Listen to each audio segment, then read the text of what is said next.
Yes, sir. Man, what's up, y'all? Welcome back to Keith's Corner. You know, the vibes is back. We here with a different color every time, you know what I'm saying?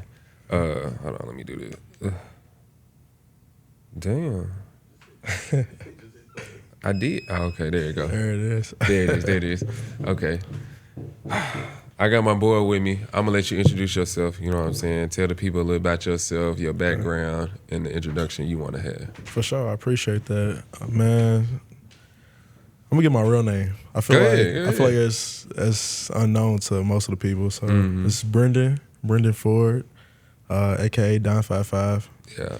You know, from Lexington, been in Louisville for God knows how long. A little bit about me. Let me think. I just said this shit in an interview today. Yeah. Let me think.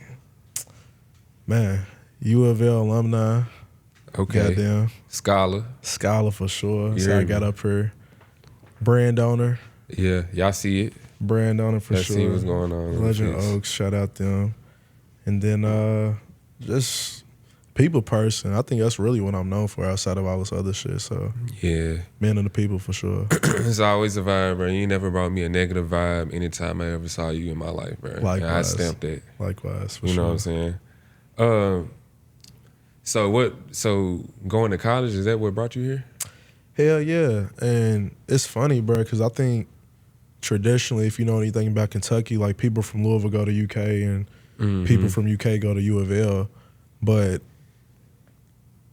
you know, the way I was brought into the U of L scene, I went to an accounting camp when I was like a sophomore and junior in high school because, like, it's so random, bro. It's weird as fuck. And it's like, at that camp, we got to stay on U of L's campus. We got to tour the campus, tour a couple, you know, Big Fours up here, which is just like Big Four accounting firms. And then, you know, have some family up here, some friends up here that I just met along the way through sports and shit.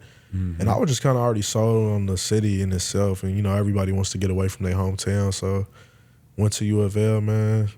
And I actually didn't even graduate on time. But, you know, the 3 years I was there on time, you know, it kind of solidified why I wanted to be here forever, for real. So You graduated though. absolutely, You know yeah. what I'm saying? That's all that matters, man. Yeah. Everybody on their own pace. I don't believe in like a certain.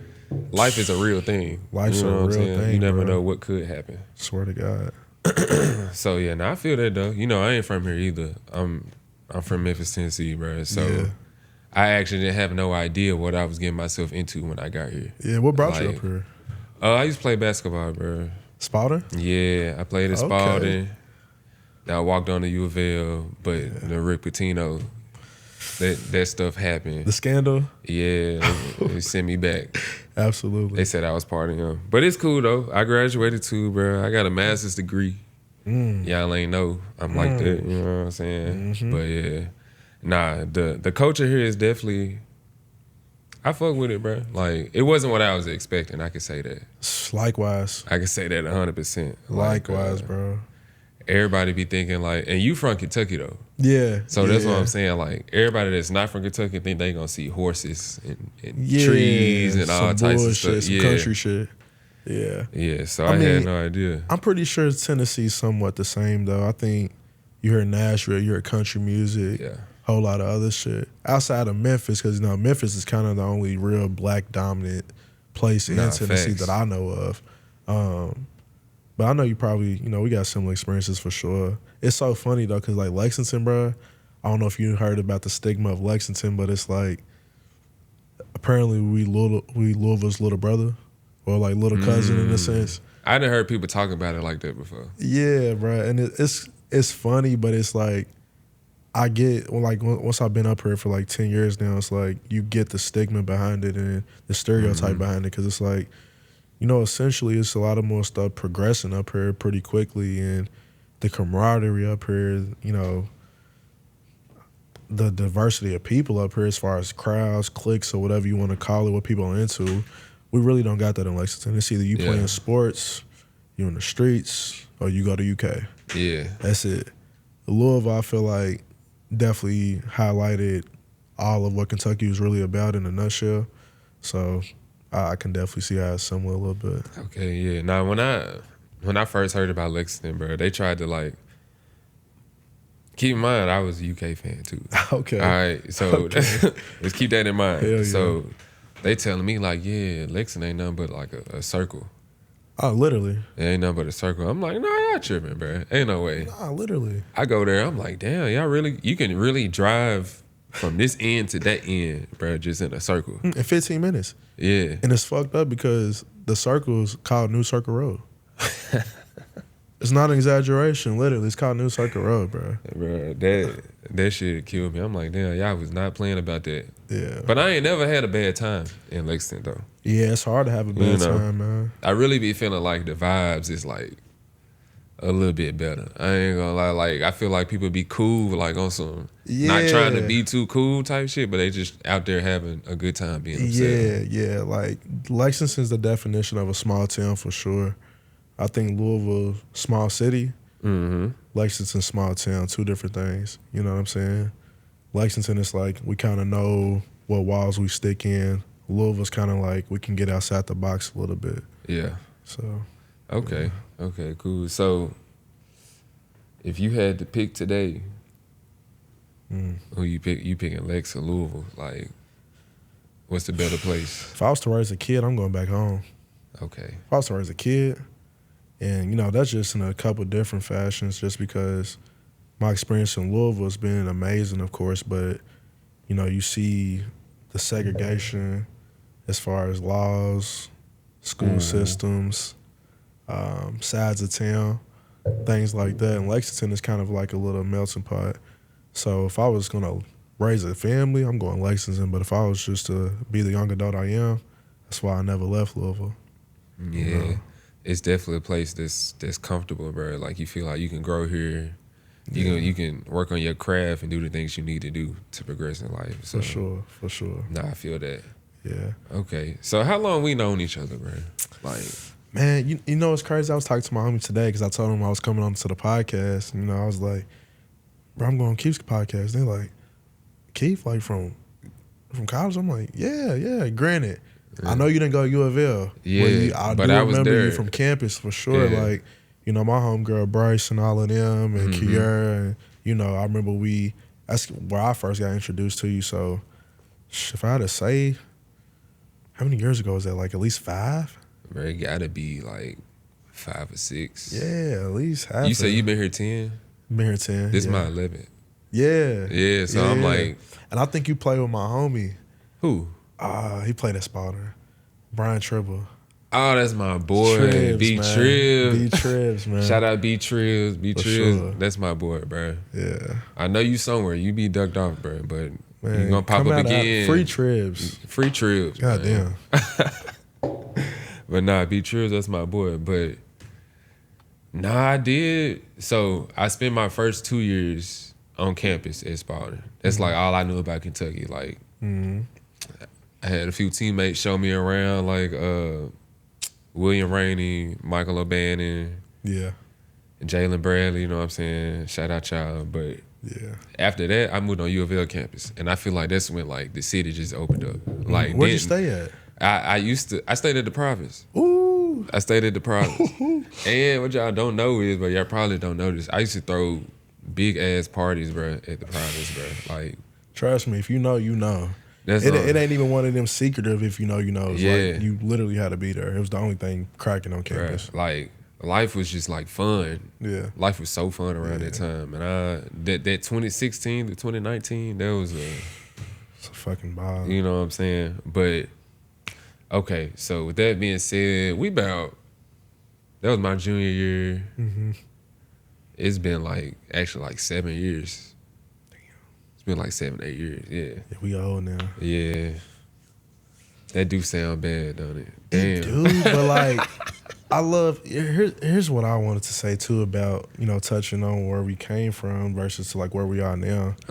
I feel like not being from Louisville and sticking in Louisville this long. I know everybody from Louisville has a different perspective, but I feel like for us, they don't really understand how much you got to persevere. Yeah. Because at any time with the bullshit we probably experience as well as the high times we probably experience, It was a couple times where niggas was like, let me just take my ass back home. Like, Nah, this facts, shit bro. is, you know, it's cool, but goddamn, like, Yeah, it'd be crazy. Cause I just started thinking about it like that probably like 2 years ago. I'm like, bruh, you people actually like are from here. Like y'all like, let me go back home. You going to see the neighborhood you always seen since you growing up. Like I was supposed to go home. You know what I'm saying? By the grace of God, the way things played, I ended up staying. And you feel me? Like we accomplished a lot more than we ever thought we was gonna accomplish. Absolutely. Compared to what we thought we was gonna do. You know what I'm saying? Absolutely, so bro. It happened that way, but it is times I'm like, yeah, I'm gonna go home for a little bit. Yeah. I'm gonna stack, I'm gonna do this and that, I'm gonna reset. Like I'm gonna pop out and I'm gonna change whatever my trajectory is. But it ain't work out that way. I want to know your perspective though, like, you know, as an athlete growing up in the city, because I was the same way growing up in Lexington, like playing ball and shit. I don't know, I just felt like the love you get in the city as far as Louisville was completely different, bro. Like, I don't know if it was because we wasn't from here. Because don't get me wrong, I know agree. they got a lot of high school stars too that niggas looked up to and probably just dwindled off or are still the man. But I don't know, bro. I just felt like I never really got that much praise for being good at something back home than I did here. Nah, and I'm gonna put it like this: like Memphis, a city where like ain't no sugarcoating. We ain't finna tell you that you straight if like you cold and you if you not, man, you slow as it. Like we finna be on your ass about this shit. So like I can say that niggas thought I was cold, but I just ain't really get the chance to do because like I end up. So this is what happened, bro.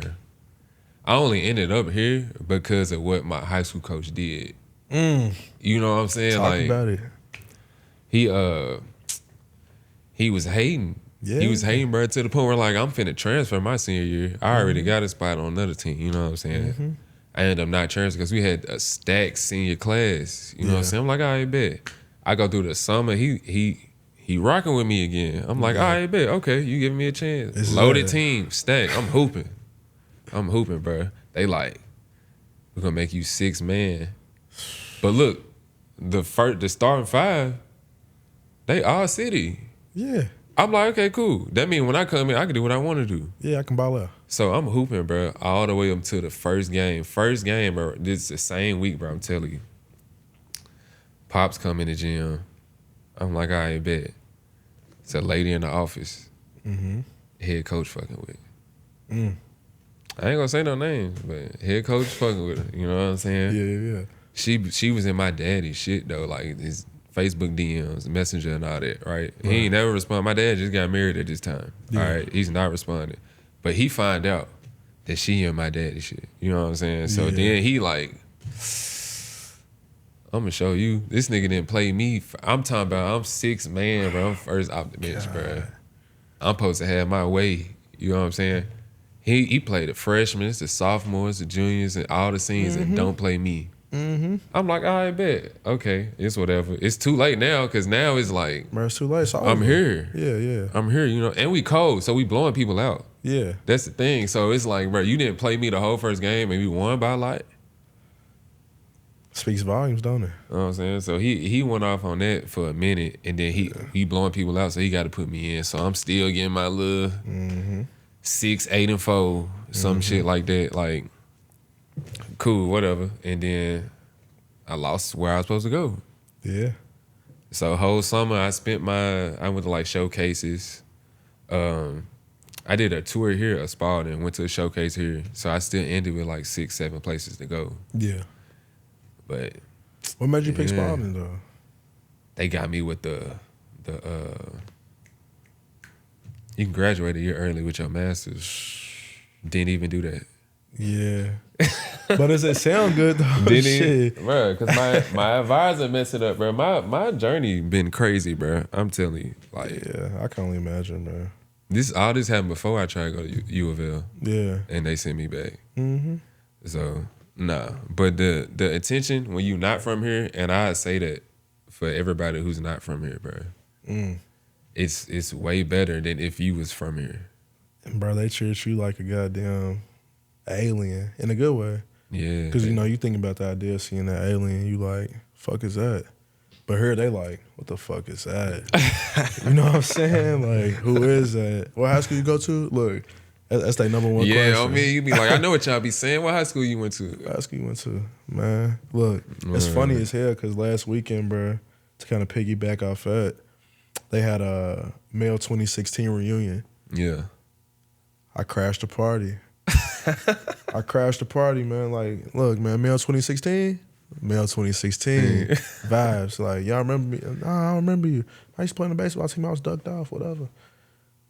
But that's the vibe they get here. You know what I'm saying? Like, it's like, goddamn, like, why is high school so important here? But Bruh. then you see, you know, where everybody came from. And He I talk about stamped that. I played on a baseball team. I played on a baseball team, bro. I was in the cut. They're like, I don't remember you. Like, shit, whatever. Like, the jig's up, whatever. But y'all get it. It's like, I get it, bro, because it's like, damn, Louisville's such a city where it's like make or break. And, you know, we see the stars that's born out of Louisville. We see the people who's not, you know, reaching a potential or whatever out of Louisville. And it's all one and the same to me, but I feel like coming from outside of Louisville, bro, it was just the easiest way. And I hate to say this, but it was, in a good way, it was the easiest place to manipulate. Not really. I was having time of my life. It was the easiest place to manipulate. Like, yeah, because it's like, I'm like, I know it's this easy to it's that easy, to bro. do whatever. Because I know the big show right now is Euphoria. It just went off or whatever. That's what Louisville was to me. Yeah, and niggas used to have the Euphoria part. Come on. That shit was Euphoria before the show came out. It was like, okay, these niggas really care about images and likeness and network. Yeah. Say less. I'm getting with these people. This is what I say about that. I feel like if you able, so like I understand exactly what you're saying, but we gotta explain it in a different way. So like if you able to grasp the image in a positive way, you know what I'm saying? And keep that like a constant, like where everybody is like, you feel me? Like, oh yeah, this is good. This is good for the community. This is like, it's really gonna be authentic. That's a real skill to have here because I feel like people here. I ain't hating or nothing, but I feel like, you feel me, y'all like first instinct is to hate. You feel me? So like if your first instinct is to hate, and I still give you a positive mindset on like what's really going on, the influence that I'm bringing to the community, like. Yeah. I feel like that's a real skill to have in a place like this. Absolutely. And it's just, what I realized what it was is, you know, to flip the note, because we're not hating on Louisville, trust me. Trust me. I love Louisville with all my heart. But you got to get through that first layer of accountability. Louisville's a high accountability place. It's where it's like, you do some bullshit, trust me. You think that shit was underneath the radar. It's at least 15 people that know the next day. At least 15 people that know. Whether it was a group chat, whether it was a post, whatever it is, you know. And you did something on a random night. Yeah. And I learned from other people's mistakes as far as, damn, I was just with that nigga last night. I was just with her last night. I did see her do that bullshit, but now she's X'd out the picture. Yeah. And I'm not saying it like, you know, niggas can't go turn their life over and still do great shit. But sure. Now you got to do more work. You got to do more work. And you got to be a better person. So it was easier for me to transition here because it's like, damn, all I got to do is actually be real. I don't have to fake the funk. And it's a reward in that. Say less. You know what I'm saying? Like, and don't get me wrong. Trust me. Person like me, bro, who's been here for this long, that did whatever I did here, it's a lot of narratives. It's a lot of narratives. And I play into all of them, respectfully. Good, bad.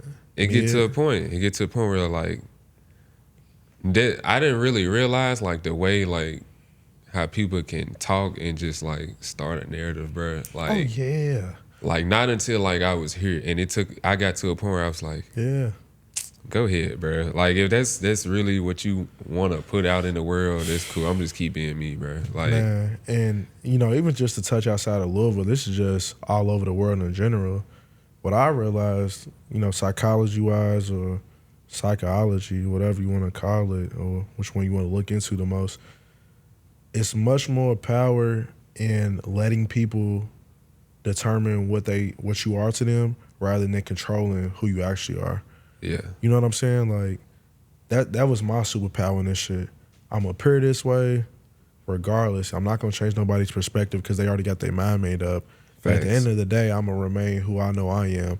And as long as I know my support system know that and I know that, I'm a ball. Because, which I know you probably also experienced, the same niggas who started whatever rumor is the same niggas that become fans. Yeah, now everybody want to be cool. You know what I'm saying? Yeah. My big thing nowadays is shake his hand.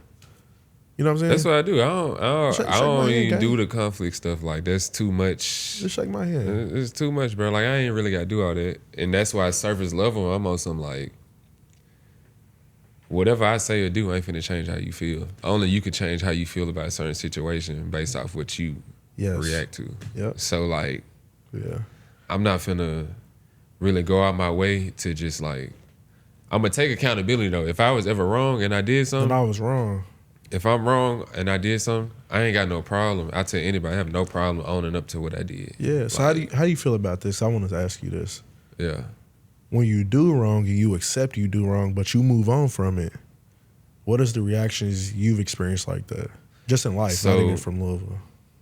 So in life, I feel like when you do wrong, that's part of life. Like, you supposed to, like, fuck up. You supposed to learn. You supposed to learn lessons and shit like that, right? Yeah, So I'm very big on, like, when like I just said, I realize I fucked up. I take accountability for that. And that's something I'ma always think about.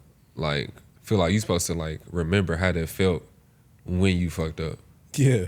You know what I'm saying? So, like, me, I'ma learn a lesson, and I'm not finna, you feel me? 9 times out of 10, I'm not finna move like that again or whatever I did. But when it comes to, like, having other people involved, I can say that, like, that's based on their judgment too. Because, like, if I move past it and you're not gonna move past it, you can actually just let me know that you're not gonna move past it. I feel like that's way easier than me having to, you feel me? Because I can only do so much to try to get you to move past it for so long. Yeah. And the business I'm in, I'm not in the convincing business. Yeah.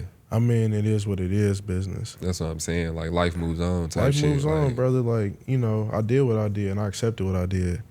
You gonna hate me for it for whatever, that's on you. You gonna accept me the next day, let's rock. Yeah. You know, and I feel like that's something that, you know, I'm in therapy now, and it's like, I've been in therapy for like 2 years, and the shit changed my life.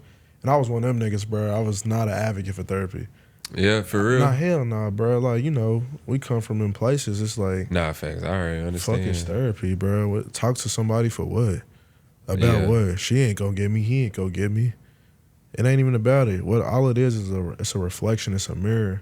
And I think what I've learned through that, as far as the it is what it is perspective, it's like, you know, all I can do is try. And if you can't accept my effort, you was never gonna accept it in the first place. Yeah. And what most people want out of this shit is you acting on the shit that they had already perceived in their mind. It's not about what you're actively doing and currently doing. It's about what I thought you was gonna do. And it's so hard to explain that to somebody. Like, you can read that that's what somebody's doing, and you can tell them, and they'll be like, you just don't get it. You just not understanding what I'm saying to you. I'm like, bro, I understand exactly what you're saying right now. Like, and I got to the point where I'm like, you right, I don't get it, because that's what you want to hear. Yeah. And I'm okay with being that guy for you. I'm okay with being a bad guy. I'll take the blame. That's what God sent me here for, unfortunately. Not for me, but for y'all, because I would much rather tell y'all the truth and set y'all free. Like the cliche statement, you know, the truth will set you free. Yeah. A lot of times what we've seen, once we come free and once we have this accountability, it's still going to be an issue some way or the other. So the unfortunate part is I got to lie to you to make you feel better. Nah, facts. And I'm okay with that for the greater good, because I know what I'm still doing behind closed doors. I think the concept of integrity has been a big key to my transition as a man, or just as a person in general. It's like, you know, I was doing so much shit on Front Street, and this is just touching back to how Louisville is. Everything's on Front Street, whether you know it or not. So as much as you think you're doing shit in the dark, trust me, again, the next day, 10 or 15 niggas know about it.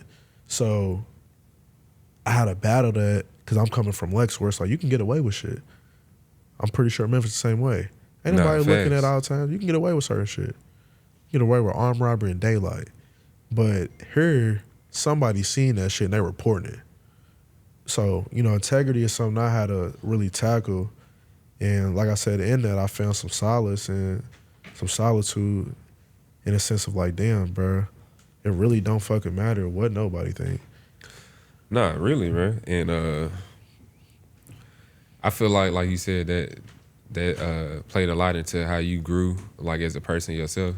Yeah. I feel like even outside of that, like that grows into like what you pursue in life as well, bro. Like your integrity and the way you care about certain situations and how you handle things. Like, let's say you never learned that. Yeah. You think you could you say you could have started your clothing brand, you could have came as far as you went, you could have overcome the obstacles that you came in life if you didn't. Mm-hmm. Like it's part of it. It's life. Part of it. Absolutely, bro. But I think too, like the biggest thing I had to take accountability for is, you know, just not to be silly, but dead serious. Like, this shit can turn you into a person you never thought you could become in a negative way. Yeah. I was never an outgoing person, bro.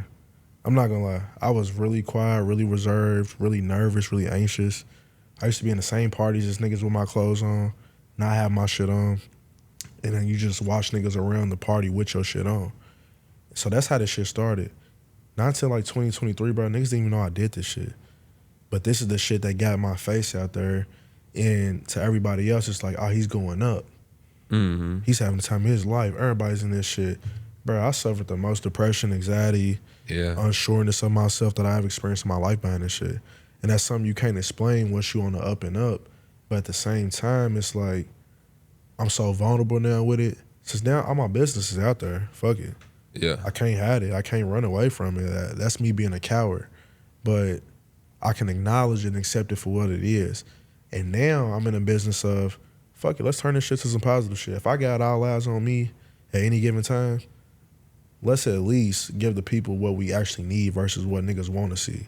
Yeah. You know what I'm saying? So I think that's one of the biggest things I learned with transitioning to the person I'm becoming now. And it's a constant battle, bro, because you feel them urges of, you know, a little bit of tension here, a little bit of tension there. You like, damn, it's real easy to get back into that groove of being a fuck nigga for real. Yeah. But I was never built on that. And I feel you on that because, like, me personally, because I feel like we relate a lot on, like, the way that we experience certain stuff. Thanks. So, like, that attention that you get that you mentioned earlier, niggas ain't really used to that. You know what I'm saying? So that play a lot into, like, your lifestyle and how you living in the moment until you realize what's really going on. Yeah. So, like, how you said it was times of, like, depression and stuff like that. Like, yeah, because then, I mean, it's times where I said, I'm like, damn, I ain't even at home. Like, I just need to be at home right now. Like, I just need to be at home right now. And I'm not at home. I'm feeling down. I hit rock bottom and shit. I'm like, I got to keep going. Yeah. You know what I'm saying? You got to learn. You got to progress in what you do. Real rock bottom, though. Not the typical shit as far as, like, I lost my motion. No, my motion was at an all-time high, bro. And I've shared this on my platform. But, bro, you ever been to every party in Louisville? Like, the parties that niggas can't get into? And y'all doing a great job, by the way, so I want to commend y'all on that shit. Shout out to PM. I think y'all bringing the appropriate vibes back as far as, you know, this ain't no bullshit. We taking this shit serious. It's a team behind it, all of that. But, bro, I was in every party. I was in every invite here, there, everywhere. I was in the Kentucky Derby with NBA players and shit, and I was homeless. Make it make sense. It doesn't. And I'm not going to lie, bro. Like, until you really hit that rock bottom, bro, you don't really understand what your true purpose is. Not facts. And I hate to say it, but it's true. And I think a lot of people are afraid of hitting that rock bottom, bro, because it's like, what would I look like? Yeah. If this is how they see me, what would I look like if they really found out? Fuck it, bro. Let them find out. Yeah. I realize it ain't nothing but another superpower that I need to, you know, embrace, because it's like now that people know the real. You just build your character. You know what I'm saying? What can you say about a guy like that? Yeah. That's showing you the whole journey. Not just the glamorous shit, but the whole journey. Like what it took to get here. Yeah. So, nah, I get it, bro. More than anything, bro, because it's times where I felt like alone. You feel me? Ooh, like talk about it. Talk about aloneness, bro. Like when you thought you had people around you, but when you need it the most, ain't nobody there. You know what I'm saying? So like, I feel you, bro. Like, yeah. So And I can say like it builds character, and like you said, like everything's like an image, but you never know what's really going on with somebody. You never know, bro. And it changed my perspective as far as how I communicated to the people. So niggas, I was just like, used to see me out and about. We at parties, let's slap hands, let's do well, let's take a shot. I still do that with niggas, but then on the back end, when nobody's looking or when it's just me and that person, how are you really doing, gang? Yeah. Because so would you say that's like something? They don't see you, but I see you. Type shit. Yeah. I was gonna say, would you say that's like a specific thing that like kept you going during that time? Absolutely, bro. Because I don't know if you've like heard of like AA, you know, shit like that. I got addiction in my family for real. Like aunties, uncles, crack addicts, alcoholics, whatever you want to name them. And what I seen with them growing up, they used to always come from these meetings. And I'm like, bro, you done with crack? Why are you going to a meeting with other crackheads? You know what I'm saying? Like, yeah. But that environment, that constant the learning healing from one another, the healing, it don't ever stop, bro. Just because you got past it don't mean you don't have an obligation to help other people. Yeah. So when I turned my purpose from self-serving to helping, bro, it was endless. It's like I can do anything. These niggas give me the energy. Because it's funny, I told you I only did like 2 podcasts a day in my life. And the first one I ever did, I remember there was my homegirl, she was interviewing me, and she was like, you know, like, so what's your purpose? Like, why are you doing it? And I was like, the people. And at the time, I was just saying shit because I didn't know what it meant. I knew it shit sounded good, bro. Like, I was on it's granted, I was my egos. You wouldn't have thought about it. Yeah, my ego's at an all-time high. I'm like, oh, yeah, it's just fire. People gonna fuck with that. And then I got a real experience of, nah, nigga, you got a real obligation. These niggas is listening. Even when you think it's silent in the room, somebody's listening, gang. So I think constantly helping people, bro. And then I was able to work at a school this past year at the West End School. Yeah. And just seeing, granted, I had volunteered there 10 years ago when I first got to Louisville, but actually being a staff member, an employee there, it's like, bro, you see the instant impact. I was also HR director on top of finance director, and it was like, you got staff members coming to you talking about real shit. You know, you got families coming to you talking about real shit, and it's like you realize this shit is way bigger than the surface, bro. It's like, I can't neglect this shit, bro. It's a real responsibility, you know what I mean? Yeah, so what would you say is like, I know that it's like a little bit of the innocence. Like you see like the instant effect of like being good in somebody's life. Yeah.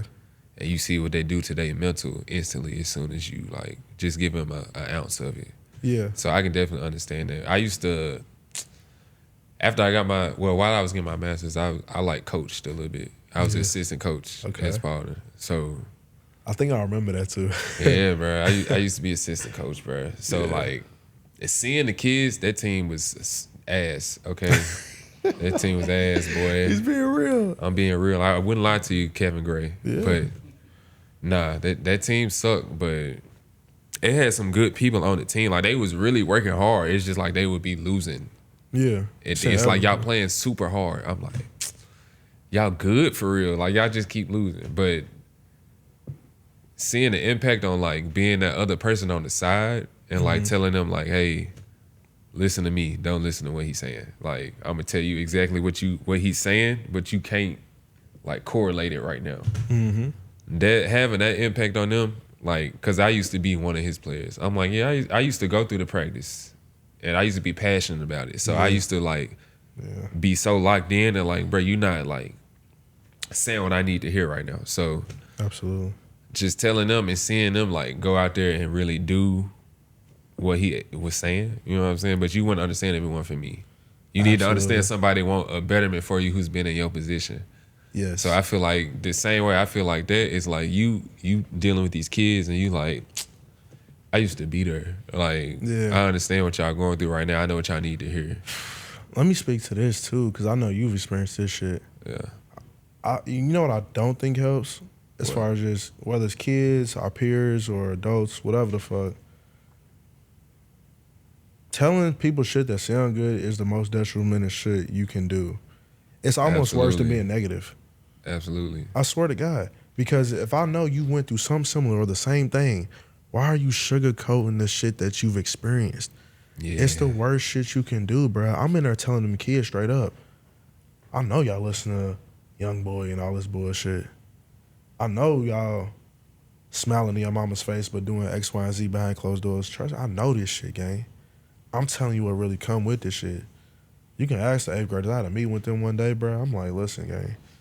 It's only gonna be 2 of y'all that really go to college and make something out of yourself. Be 100. That's what the stats say. I ain't telling you what I think. I'm telling you what the stats say. Yeah. Cause the rest of y'all to go to college, the rest of y'all gonna drop out. The rest of y'all gonna get somebody pregnant. The rest of y'all gonna do some bullshit. And I'm not wishing that on y'all. I'm telling y'all what's ahead of you. Mm-hmm. If you accept it. You don't have to accept it though. Yeah. You know what I'm saying? So it's like, You tell them what to look out for. what to look out for? Cause we was all almost victims of this shit. You know what I'm saying? It wasn't one situation that a nigga told me as far as a stereotype that I didn't fall victim to. I fell victim to all of it. I never thought I was gonna smoke. I never thought I was gonna drink. I thought I was going to the NBA. Yeah. I thought whatever. Bro, I fell victim to all that shit. It's inevitable based on how the system's set up and how shit plays out. But the most I can do as a real nigga in your corner is tell you the truth. So you know you different. I know you different. But it don't matter if I know you different or if you know you different. It's about what you do. You dig what I'm saying? Yeah. So I think we get hung up on that because I was a golden child growing up, and a lot of people don't know what that means. But it's like, imagine being a nigga in your family that everybody love regardless. Mm-hmm. He do fucked up shit all the time. You don't even see it, but y'all love that nigga regardless. Yeah. You know what I'm saying? I was that guy, so I got away with a lot of shit until it caught up to me, and that was the best shit that could ever happen to me. That it caught up to me. You know what I'm saying? Because now I can't lie to myself. Now I can't lie to other people. And now I feel like whatever I touch is actually golden. It ain't this stigma or this ego that come with it. It's the fact that I'm telling people the truth and I'm telling myself the truth and holding everybody accountable to that degree. You know what I mean? Facts. Yeah. No, that's that impact though. And I feel like just to piggyback off of all that you just said, I feel like that's how you like lead your brand. Like I feel like your brand screams like community and like bringing people together in a positive way. Mm-hmm. So what actually like led you to starting your brand? Like what you build your basis off of back then versus what it is now? Yeah, so back then it was like, I remember when I started shit, it was like 2020 COVID. Mm-hmm. And bro, I didn't start like making clothes like with Oaks on and shit. I was selling vintage because I was depressed in fucking college. I'm thinking about global warming. I'm thinking about the streets. I'm thinking about everything, bro. Like Donald Trump. Like, what the fuck? Like it was no brighter side to look at the time. So I was skipping class, going to Goodwill and shit, and I was selling vintage. I remember I was like telling niggas I was a part of like fraternities and shit just so I can get my brand in the SAC or the student activity They got center. there hustling. Yeah, I'm out there, bro. I'm Making it work. I'm bringing fucking carts to the fucking where Chick-fil-A's and shit says selling this shit. And I remember like COVID happened, shit shut down. Me and my niggas are just always just on some like, oh, what we gonna do next? What we gonna do next? Similar to like how I see how y'all grinding now. That's why I love this shit because I'm like, bro, I remember that camaraderie and it's like it's a blessing. But I remember, bro, I was just like, damn, bro, I gotta get good at graphic design. I got good at it. I started putting some fucking, that was weak at the time too.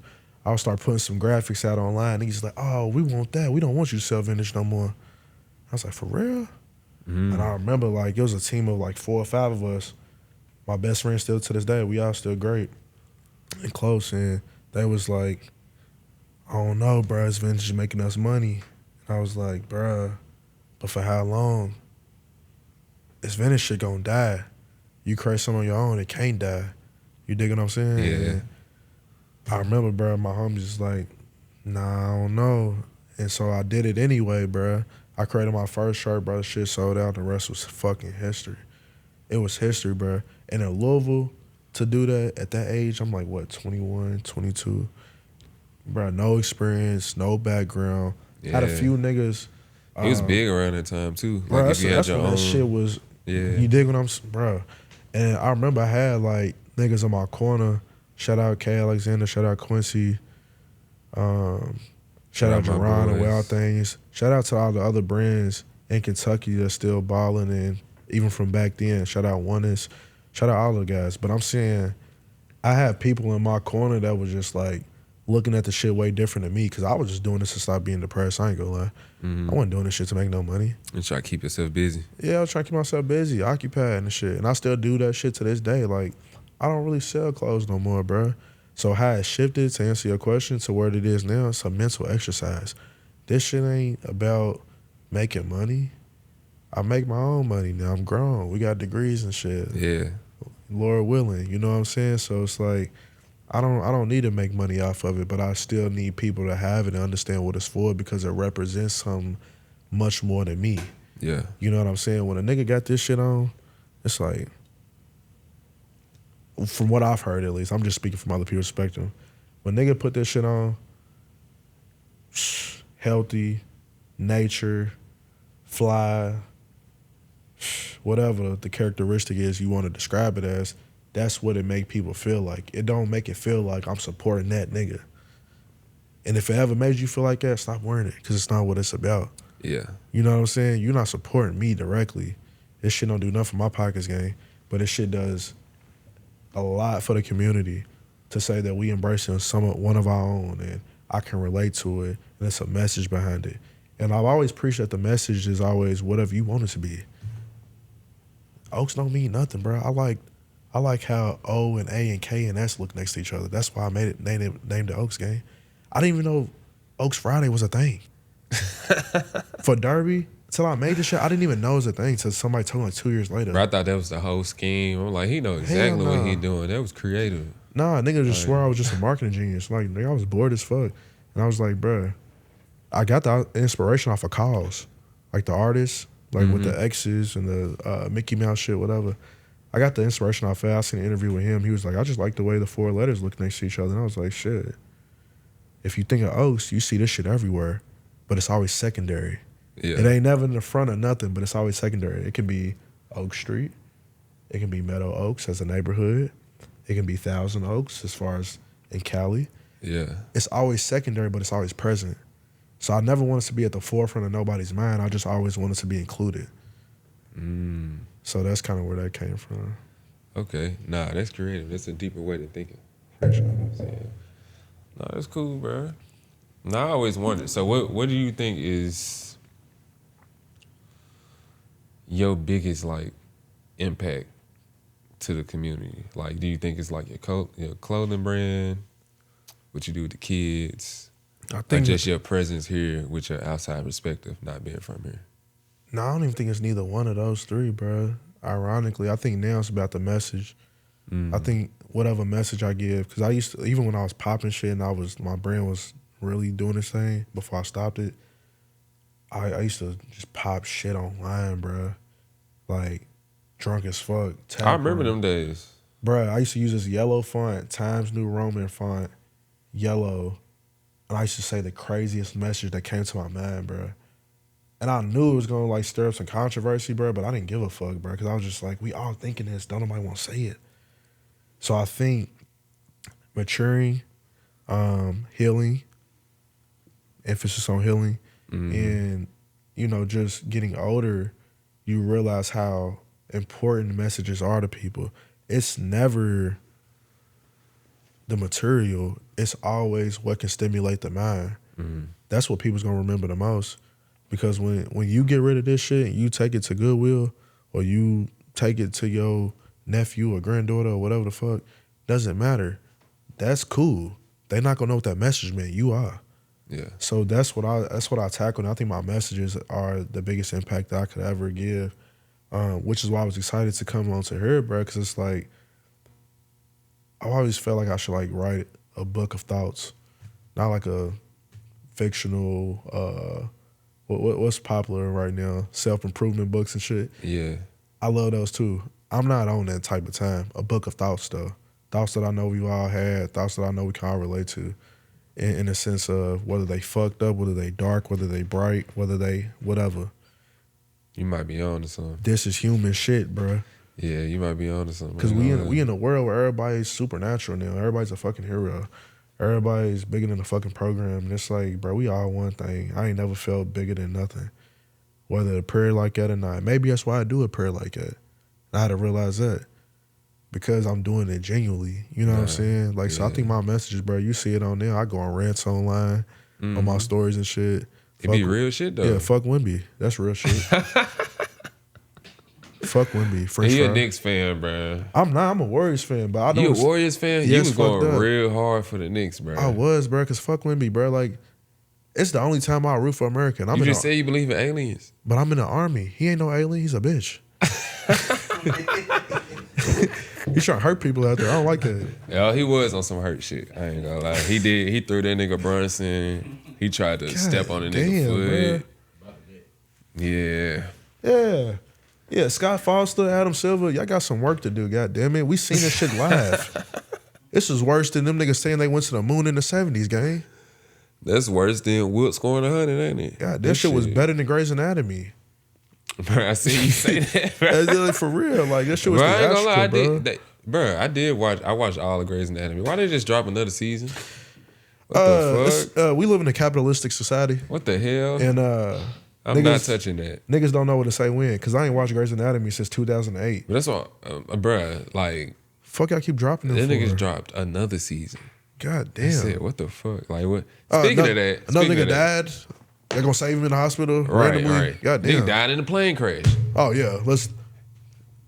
We gonna create It's like Fast and we gonna create Furious. another one. Nah, it's like that one TV show where they like Law and Order. Right. Yeah. Yeah. How, bro? The shit just never ended, Shit bro. just be happening in life, bro. Shit gotta come to the end eventually is what I'm saying. So with that being said,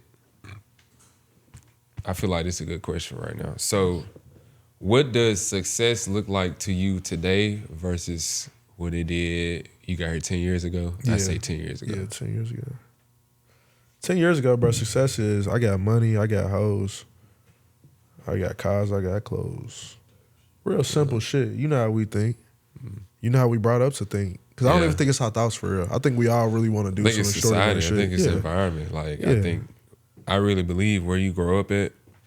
That's what you become. Like, yeah, because, like, bruh, I'm blessed to have a real, like, diverse upcoming. Like, my mama's side from Mississippi, but, like, small town. You know what I'm saying? I'm spending summers there. Ain't shit to do type shit. Yeah, I'm just, I want to play the game. I want to go outside. I'm finna just make fun out whatever. Then they like, you can't go inside and outside the house. So which one you gonna pick today? Yeah. I'm like, all right, bet. And then I go back from the summertime. I'm in the city of Memphis. Yeah. That influence, y'all could never like recreate what I'm seeing in Memphis as I'm growing up, bro. Like, God. There's nothing you could recreate about that. And then my dad's side from Georgia. Which part? He from Albany, but I used to be going to my auntie house and all them in Atlanta. Ooh. So like I'm thinking about what I'm seeing right then. I got family just in different spots of the country, bro. Yeah. So like, it's like I'm experiencing all types of stuff. So like the experience all that, then come here. That's how I'm approaching it. I'm like, damn. Yeah. So it really shaped me, bro. I feel like if I didn't have these aspects of my life, like success would look a lot different to me. I feel like I moved past a lot of shit that people were stuck on because they were still here. Yeah, and I'm gonna be honest, like I've experienced the other side of success as far as, all right, let's take the typical stereotypical black shit out the way. Let's get into the white typical stereotypical shit. I'm a CFO. Yeah. That can be success to somebody. I've been a financial advisor and I was top of my region as a college intern. That can be success. I've been places niggas never been for free. That can be success.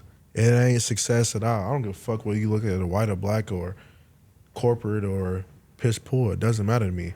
Success is so subjective that I think we think it's cliche and it ain't. Success to me now, bro. I told my therapist this yesterday. My only goal is to build a home and not an actual house, of course. But, you know, when you think of whatever home is to you, it's going to be completely different what home is to me. Yeah. So whatever that is to me, I have to build that. And I'm getting to the point now, bro, where it's like, I don't know if you ever seen The Great Gatsby. Yeah, Jay watch that in Gatsby, school. Leonardo DiCaprio in the book. Bruh, this nigga was broke as fuck. Both his parents broke as shit. He went to the military because he despised them. Not saying I despise my parents. I love my parents. But this nigga built his whole life off of writing in a journal. Just think about that. So when he bossed up and he got the bitch of his dreams and all of that shit, gang, like, he had already manifested it 20 years prior to it happening. Yeah. And I think we overlook that shit because we doing this all day. I ain't on that type of time, gang. I don't really give a fuck what's going on there. You know what I'm saying? And I think now it's like, I'm building a fortress, I'm building a ranch, I'm building a fucking layer in my mind to really tackle outside of what people see, because that's the only way to live for me. Again, we talked about this shit earlier. Appearances gonna be whatever they are. Yeah. So you gonna see me the way you see me based off some shit I did 5 years ago when I was I don't give a fuck no more, gang. It's at the point like, nigga, you'll never know what I really got going on. And what I show you is what I feel like showing you. I'm big on privacy. Big on privacy. Big on privacy. But that's the only challenge, because think about it. It's not a challenge to be successful corporately. It's not a challenge to be successful to our peers. That shit comes natural, fortunately, to us. But it's not a challenge. That's why the shit gets boring and played out to us, because it's like, oh, my God, bag that bitch. Oh, my God, made this amount of money. Oh, my God, I drive this car now. So what? So what, bruh? We still get in the same environments and feel depressed. So how is this shit success to me? It ain't, bruh. You know what's success to me? The fact that I can be in those same environments and do all of that shit, and I go home to some shit nobody know about. That's success to me now. Yeah, having your life outside of the life. Yeah. Yeah. Control of that. How you feel? But okay, so like, let's say like LeBron James. Shout out LeBron. Shout out Brian. Shout out Brian.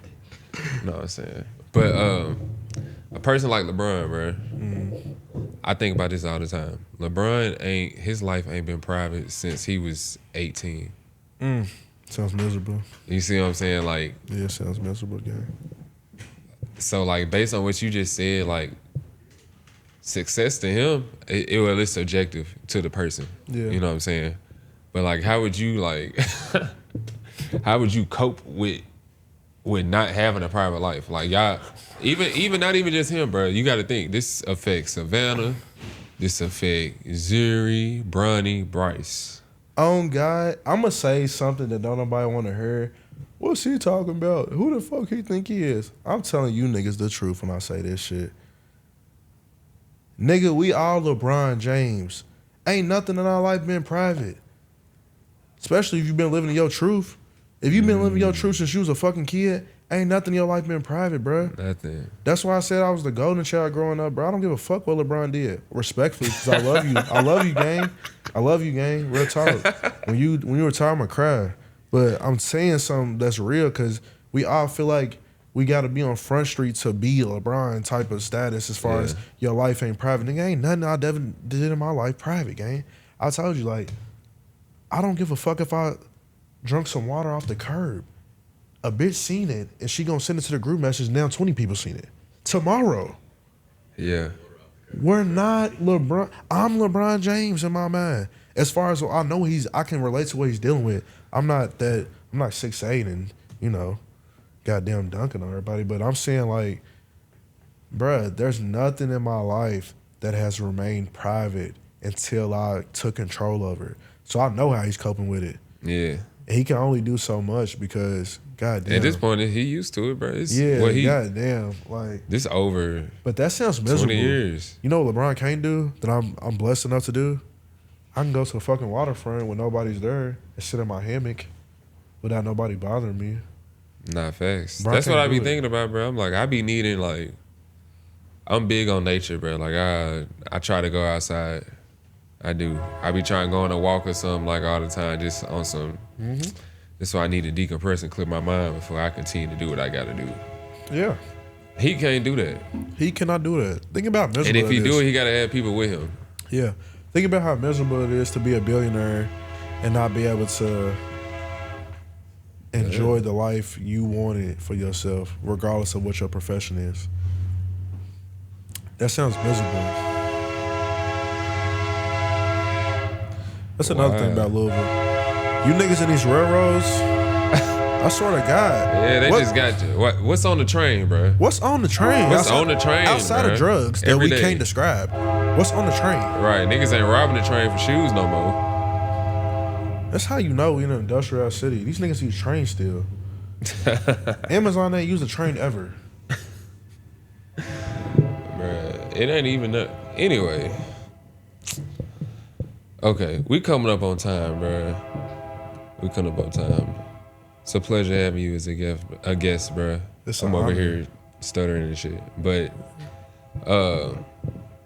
like I said, I had my boy on here because we ain't never had an unreal conversation. I'm saying it's genuine vibes whenever. Likewise. We always have deep conversations and we know how we think when it comes to life.